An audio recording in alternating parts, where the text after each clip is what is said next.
안녕하세요. 구르뜨기 아워 2단계 터닝 포인트 6번째 시간입니다. 하나님의 부르심을 받은 자들, 이런 주제로 오늘 말씀을 드리도록 그렇게 하겠습니다. 더 라스트 터닝 포인트의 책 순서 중간에 사입 기사로 하나님의 부르심에 대한 기사를 말하려고 합니다. 그동안 지금의 교회당 교회는 성서적이 아니란 것을 지금까지 말해왔습니다. 성경이 아니라면 터닝 포인트의 대안은 무엇인가?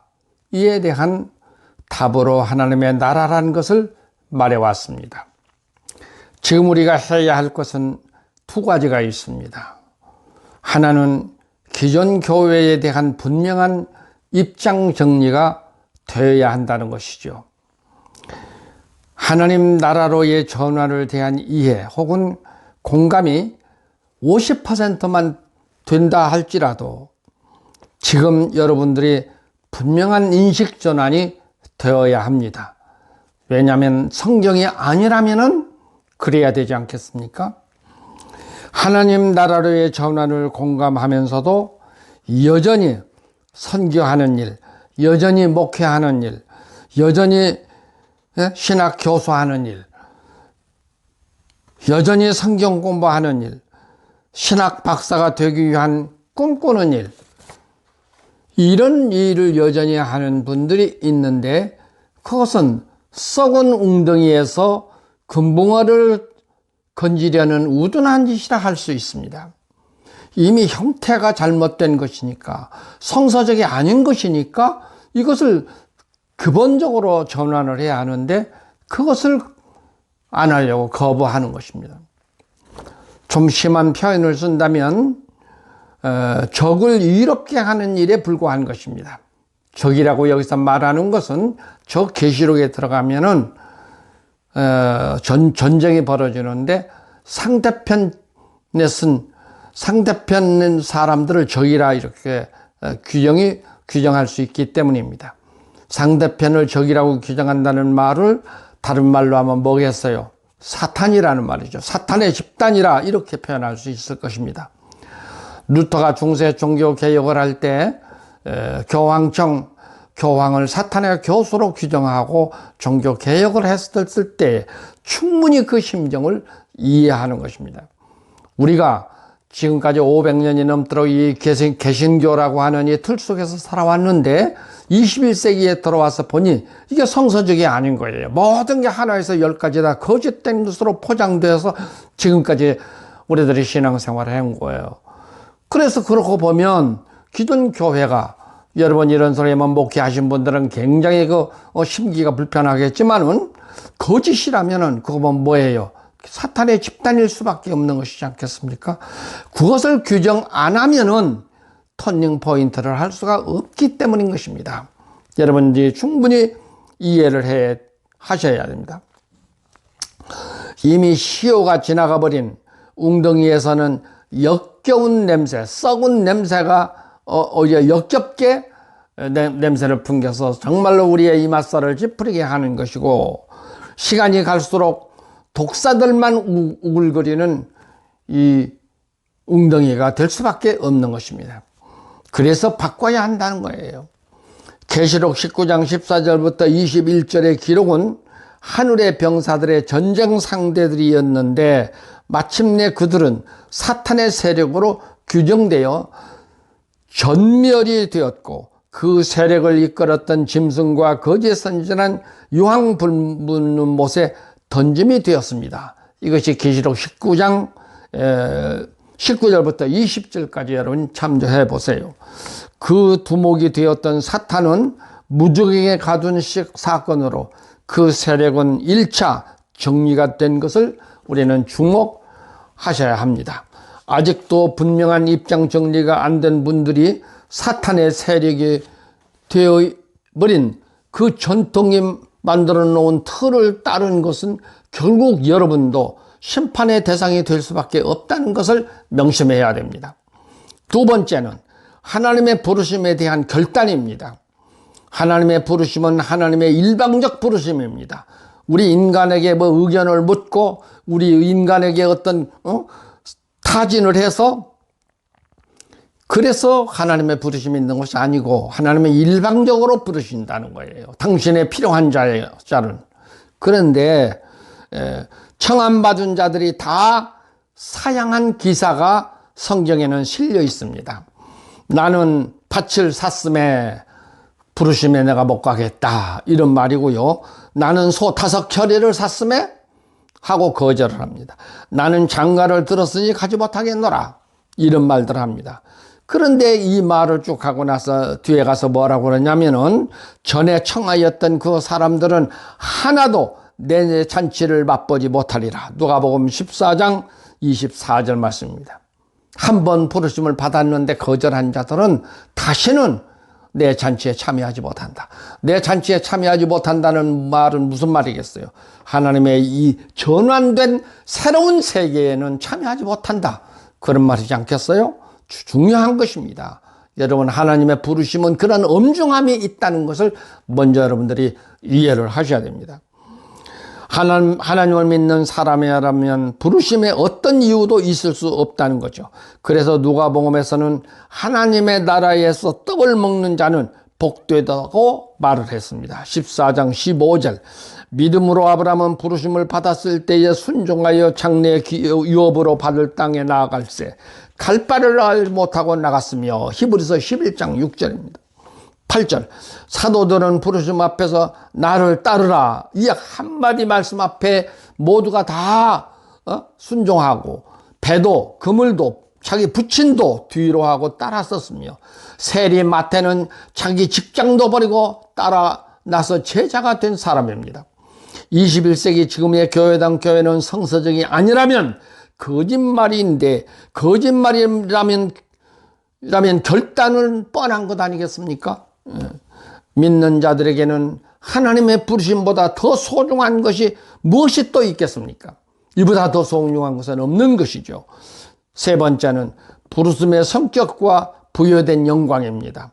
이 이야기는 앞 강의에서 잠시 언급한 것 같은데 이 부르심은 일반 백성들을 부르심이 아닙니다. 이 부르심은 이해를 먼저 해야 하는데 이 부르심은 교회의 기둥과 터가 될 자의 부르심입니다. 이 부르심은 21세기의 부르심은 하나님의 나라 건설을 위해서 기둥과 터가 될 자들을 지금 부르고 계시는 것입니다. 사도들의 부르심, 12보좌에 앉을 자들의 부르심이요. 마태복음 19장 28절부터 있는 말씀입니다. 심판권을 부여받을 자들이요. 계시록 20장 4절을 참고해 보세요. 살아계신 하나님의 도장을 들고 하나님의 종들의 이마에 인을 칠 천사들이요. 계시록 7장 2절. 하나님 나라 왕국을 건설할 자들이요. 그리스도와 더불어 1000년 동안 왕노릇할 자들이요. 계시록 20장 4절로 6절에 있는 말씀입니다.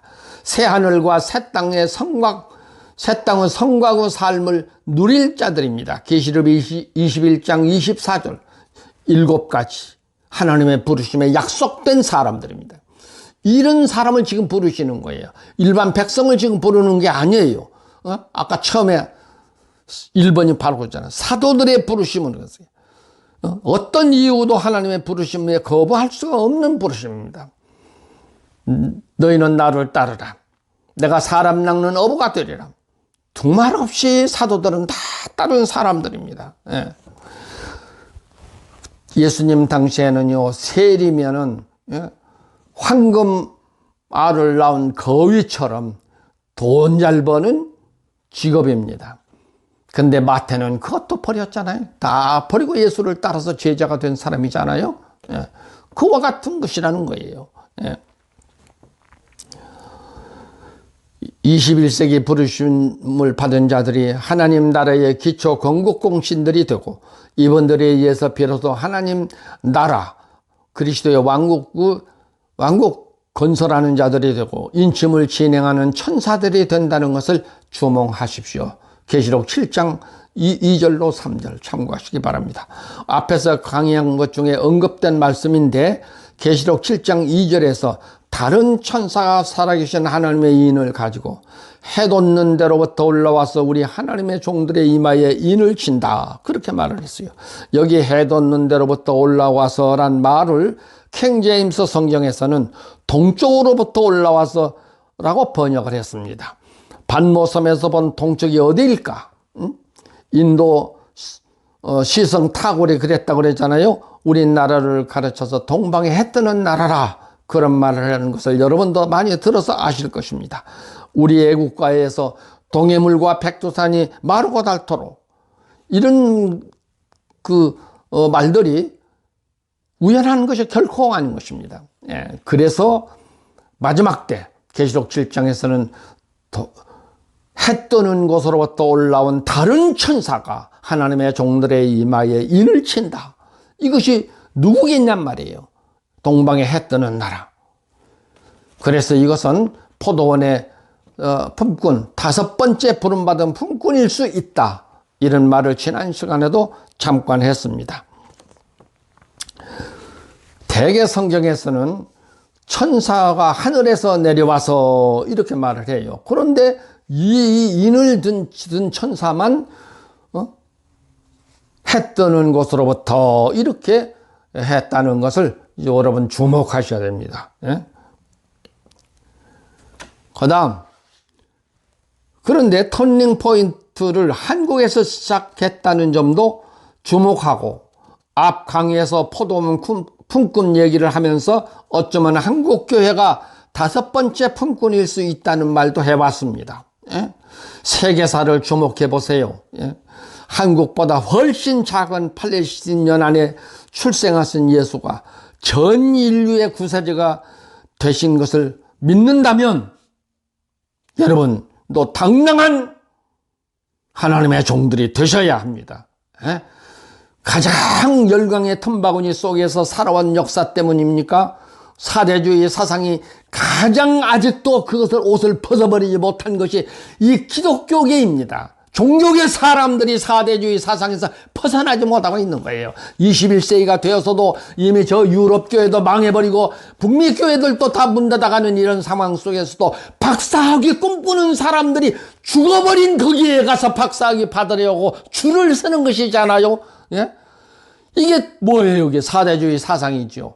예? 기독교 서점에 한번 가보세요. 번역서가 많이 팔리는지, 한국 사람들이 쓴 책이 많이 팔리는지. 번역서가 훨씬 많이 팔린다는 것은 무엇을 말하는 거예요? 아직도 죽어버린 교회 세력에서 만들어진 책들은 정말로 진리처럼 받아들이면서 우리 한국에서 말하는 것은 이것은 성경이 아닙니까? 제가 이거 지어내서 한 말이에요. 성경에 있는 것을 근거해서 여러분에게 말씀드리는 것입니다. 명심하십시오. 사대주의의 옷을 벗어버려야 됩니다. 그래야 한때라도 인류를 위해서 정말로 이 한국교회가 세계사에 뭔가 한 점이라도 점을 찍을 수 있는 역사를 만들어낼 수 있는 것입니다. 담대하고 대단한 믿음을 가지십시오. 부끄럽지 아니한 사람들이 우리 시대에는 나와야 합니다. 예? 자, 21세기의 터닝 포인트. 한국에서 시작된 21세기 마지막 하나님의 인치는 작업을 한국교회가 한다고 해서 안 될 이유가 없는 것 아니겠습니까? 열강의 틈바구니에 살아왔다고 해서 한국교회는 사대주의 사고를 벗어나지 못하고 마지막 터닝 포인트의 주역이 될 수 있겠어요? 여기서 벗어나야 바로 그 주역이 될 수 있습니다. 그 다음 4번째 크게 주권의 출처입니다. 지상 나라를 중에 정치 시스템이 가장 발달된 나라를 든다면 어쩌면 자유민주주의 국가들일 것입니다. 자유민주주의 국가는 모든 주권이 백성으로부터 나오는 것이라고 하죠. 그렇잖아요. 그래서 하나님의 나라는 하나님에게서 나온다는 것입니다. 자, 자유민주주의 국가는 백성으로부터 주권이 나온다. 그래서 이번에도 대통령 선거할 때 백성들이 투표해서 뽑은 거잖아요. 그런데 하나님의 나라는 그 주권이 하나님에게 있다는 거예요. 그래서 하나님으로부터 나오는 주권입니다. 이 하나님의 나라는 여러분, 그래서 하나님의 부르심이 있을 때는 우리들이 어떤 이유도 여기에는 붙여서는 안 된다는 것이죠. 그런데 하나님의 나라는 하늘에게서 나온다는 것을 명심해야 됩니다. 하나님의 나라라 한 것은 이걸 부정하는 자들이 무천년주의자들입니다. 지난번도 한번 말씀했죠. 학설로 나와 있는 하나님의 나라, 무천년주의자들. 그들의 주장은 하나님의 나라는 따로 없고 지금의 교회당 교회가 곧 하나님의 나라라고 주장해온 이론들입니다. 이거 다 학자들이 주장해온 것들이에요. 유명한 학자들이 그렇게 했다니까요. 누구예요? 오리겐을 비롯해서 아주 초대 교부 시대에서 오리겐을 비롯해서 켈빈, 아브라함 카이퍼, 또 혹은 얼마 전 한 10여 년 전에 돌아가신 플러신학의 네드 같은 사람, 우리나라에서는 박형룡, 박윤선 박사 같은 분, 이런 분들이 다 무천년주의자들이에요. 왜 무천년을 주장했어요? 예수님의 바리새인들이 물으니까, 선생님, 하나님의 나라는 언제 임합니까? 그러니까 예수님의 대답으로, 하나님의 나라는 눈에 보이게 임하는 것이 아니요 너희의 마음에 있다. 이 말을 가지고 그렇게 한 거예요. 내 친구 목사도 지금 신문사 사장 노릇 하는데 그 친구도 똑같은 소리를 해서 내가 욕을 바가지로 해줬어요. 이 무식한 친구야. 네가 그렇게 무식하면서도 기독교계 신문사 사장 노릇 하냐? 왜 그래요? 그 말은 제자들의 질문을 듣고 예수가 하신 말씀이 아니고 바리새인의 질문을 듣고 지금 그 말을 하는 거예요. 네가 하나님 나라에 대해서 궁금하냐? 하나님 나라에 대해서 운운하느냐? 그러면은 먼저 네가 나를 영접하거라. 지금 그 소리인데 그 말을 못 알아들은 거예요. 예? 바리새인들이 예수 영접한 사람들이에요? 아니잖아요. 아닌 사람들이 하나님의 나라가 언제 임합니까? 하고 질문하니까 예수님이 그리 대답한 거라고요. 하나님의 나라는 눈에 보이게 임하는 것이 아니다. 너희 마음에 있다. 그 말은 뭐예요?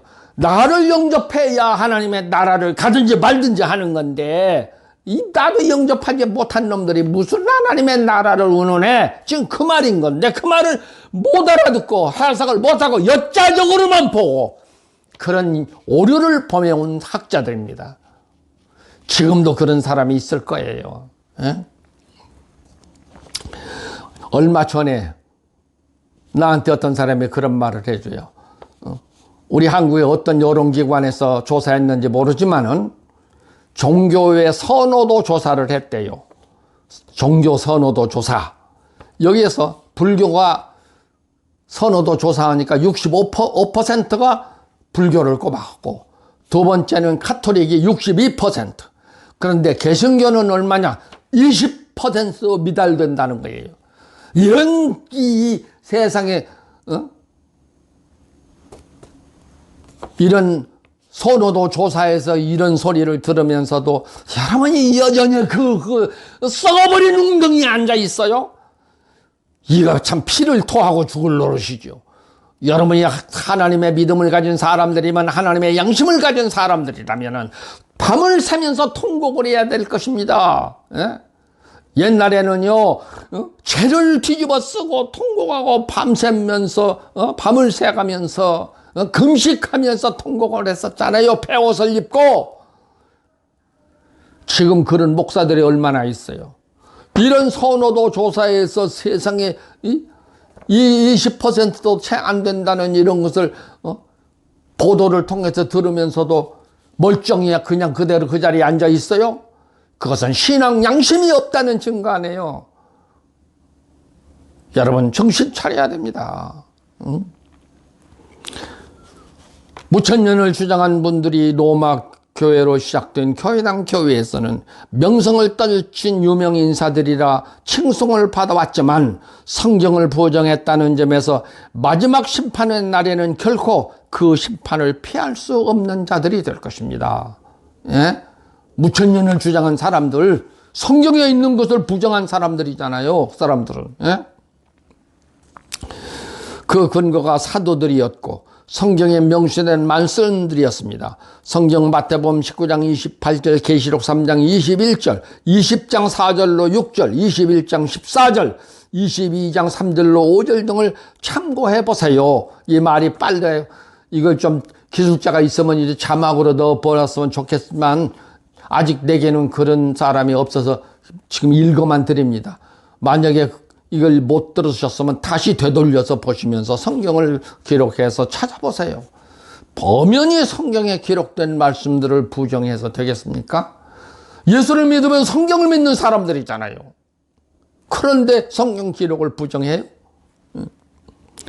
다섯 번째, 신분을 위한 표시 이동입니다. 이것은 이미 앞에서 강의를 했어요. 그런데 여기서 다시 한번 강의를 합니다. 다음은 표시 이동이에요. 이 무대가 바뀌었을 때는 표시도 바뀌었다 그 말입니다. 이 이야기는 앞 강의에서도 언급을 했어요.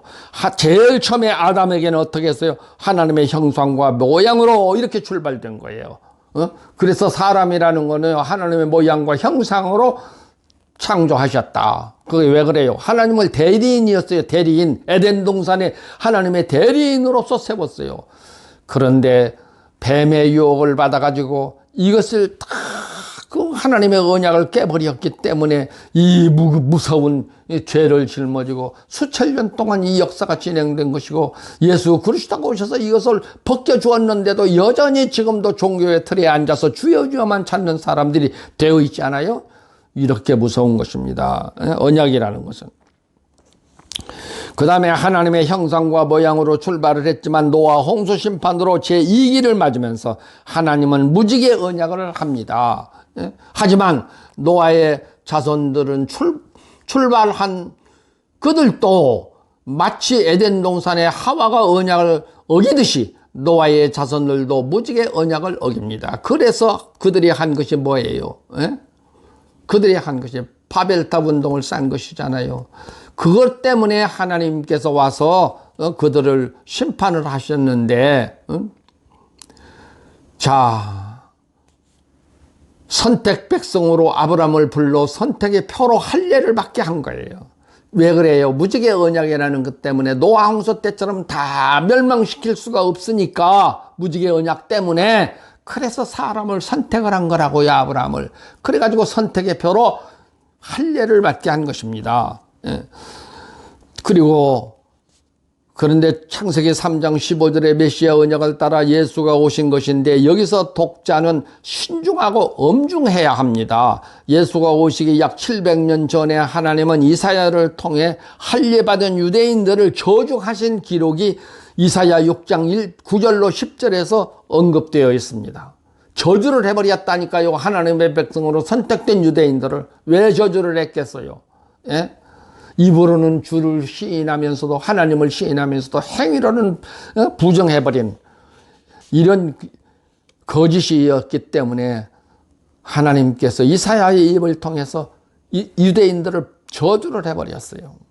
그런데 이것이요 700년 후에 다 나타난 거예요. 저주에서 없어져 버린 걸로 생각하고 이거 뭐 헛된 것이라고 생각했지만 하나님은 그러신 분이 아니야. 기억하시는 분이야. 지금 당장에 죄를 지었어도 아무 별거가 없다고 여러분 그걸 우습게 생각하고 심판 받을 짓을 해요? 두려움 없이 해요? 그러나 하나님은 다 기록을 하고 있어요. 생명책에 기록되어 있고 심판 때 백보조 앞에 있는 사람들이 기록을 보고 심판한다 했어요. 두려워할 줄 모르는 이 인간들, 예수를 믿는다고 하면서도 저희들의 추측을 가지고 사람을 사기꾼으로 몰고 세상에 하나님의 나라를 깨버리는 이 사탄의 종자들, 여러분 두려움을 가져야 됩니다. 그들은 지금은 평안하고 지금은 부유하고 지금은 넉넉하고 지금은 존경받는 것 같지만 기록은 남아있는 것입니다. 기록은 남아있는 거예요. 이들이 이사야 선지를 통해서 저주한 것이 뭐였어요? 너희가 듣기는 들어도 깨닫지 못하게 하고 보기는 보아도 알지 못하게 하고 이 백성의 마음을 둔하게 하여 귀가 막히고 눈으로 보기에 눈을 감기게 해라. 이게 저주했어요. 이사야가 저주한 게. 그래서 그들이 눈으로 보고 귀로 듣고 마음으로 깨닫고 다시 돌아와서 고침을 받을까 하노라. 이렇게 저주를 했다니까요. 이렇게 저주한 말씀이 700년쯤 후에 적용이 되었어요. 언제? 이 말씀대로 그들은 예수가 오셨지만, 메시아가 오셨지만 듣지 못했고 보지 못했고 깨닫지 못한 백성들이 되어버린 것입니다. 요한복음 1장을 보세요. 쭉 보면 그들이 얼마나 부정했어요. 예수가 그랬잖아요. 자기 땅 자기 백성 가운데 오매 저들이 영접하지 아니하였으나, 그 이사야가 약 700년 전에 저주한 것을 그대로 유대인들이 그 저주를 그 자손들이 다 받은 거예요. 네? 지금까지도 그 저주 아래 있는 사람들이니까 예수를 못 믿는 거잖아요. 하나님의 형상과 모양으로 아브라함부터 시작된 할례로 예수님의 복음시대가 도래되면서 세례로 이제 남은 표시는 라스트 터닝 포인트를 통해 하나님의 인침이 남아있는 것입니다. 아까 해 뜨는 곳으로부터 올라온 다른 천사가 하나님의 종들의 이마에 치는 역사가 지금 21세기에서 시작이 된다 그 말입니다. 명심하십시오. 이제의 마지막 표시로 그리스도의 왕국 백성의 표시요 새하늘과 새 땅으로 들어가는 이것은 티켓입니다. 인침을 받는다는 게 세례만 받아가지고 새하늘과 새 땅을 들어가요? 그거 못 들어간다는 것이니까요. 왜 그래요? 할례 받았는데 신약 백성이 돼요? 할례 받은 것 같고 안 되잖아요. 할례 받은 사람들은 할례 받은 데에서 끝나버리는 거예요. 효력이 끝나버린 거란 말이에요. 세례 받은 사람들이 어쩌면 20세기로 끝났어요. 그 효력이 21세기에 이제 인침이 등장되면은 이제 인침을 받아야죠. 이 문턱을 못 넘었어요, 유대인들이. 그래가지고 신약 백성이 못된 것이잖아요. 여러분, 이제는 마지막 하나님의 왕국 백성이 되어야 되는데, 그래야 새하늘과 새 땅에 들어가는데 그 표시가 인침이라 그 말입니다. 왜 인침을 무시해요? 성경에 기록되어 있는데 성경을 보고 믿는다고 하면서 왜 성경을 부정해요? 명심하십시오. 인침이 없으면 새하늘과 새 땅에도 들어가지 못합니다. 그래서 여기서 명심해야 될 것은 여러분의 신앙 지식입니다. 전통 지식입니까? 성경 지식입니까? 판단하세요. 내가 앞에서부터 쭉 강의해 왔어요. 우리 한국교회 굉장한 장로들이고 목사고 집사고 권사들이 모인 자리에서 내가 종교재판을 받았다니까요. 그런데 그 사람들이 다 어디를 따라간 줄 아세요? 모양새를 따라가 버렸어요. 한 성경보다도 성경으로는 틀린 것이 없지만 모양새가 틀리다 해가지고 모양새를 따라가 버린 사람들이 되었다니까요. 모양새를 따른다는 말이 무슨 말이에요? 전통을 따른다는 말이고 유전으로 내려온 사람들의 유전으로 만들어진 전통을 따른다는 뜻이잖아요. 그 사람들이 어떻게 천국을 가요? 제가 거기서 깊이 깨닫고 이 성경을 그때부터 글을 쓰기 시작했어요. 지금의 교회가 성서 위에 있냐 아니면은 정말로 전통으로 내려온 전통 위에 있는가? 지금 여러분의 신앙을 여러분 스스로 판단해 보세요. 내가 이게 지금 신앙생활하는 것이 전통인가 성경인가? 일요일마다 뭐 교회당에 가갖고 주일 성수라 해서 예배드리고 헌금 내고 11조 내가 이게 어떻게 성경적이냐고요? 참 안타깝고 답답한 노릇이죠. 오늘은 여기까지만 하겠습니다. 자꾸 길어지면 들어가질 않기 때문에 여기서 마칩니다. 다음에 이어서 계속하겠습니다. 안녕히 계십시오. 감사합니다.